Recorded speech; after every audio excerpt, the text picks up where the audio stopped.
Welcome back to this very special episode of Central New York's Open House. This episode is dedicated to the Ride for Missing Children, and we're coming to you from the Sauquoit Valley Central School District, which is kind of like the birthplace of the ride. In the summer of 1993, a little girl from right here in the Sauquoit Valley went missing while riding her bicycle. 2 years later, her father, her brother, and 5 of their friends got on their bicycles for Sarah's ride, and they rode all the way down to Washington, D.C. That ride was the inspiration behind the Ride for Missing Children, which celebrates its 20th anniversary this year. Every year, 500 plus riders from all across our nation get together for the Ride for Missing Children. We do this for 3 different reasons. Number 1, poster distribution and printing. Each rider raises money to help bring our children home.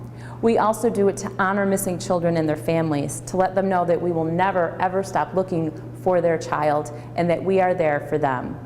And the 3rd reason that we ride is for safety education for the children in our communities. There are several commitments you make when you become a team member and a rider for the Ride for Missing Children. The first is training. It takes a lot of work to be on your bicycle for 100 miles.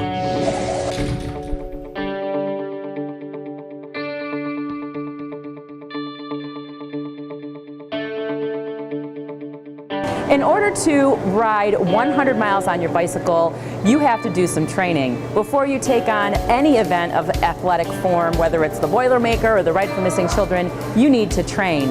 For me and Scott, the place for us to train is right here at All-American Fitness Center. Last year was my first Ride for Missing Children, and I began training in January with Jim LaFountain. He worked with me 2 to 3 times a week and made sure that I was able to fully do the ride. It involved strength training with weights and cardio with riding the bike, and we continued that this year. In addition to working out here in the gym, each rider has to complete a series of training rides with a group of shepherds from the Ride for Missing Children. The combination of Jim LaFountain's personal training and the practice rides with the shepherds enables us to be ready for the ride.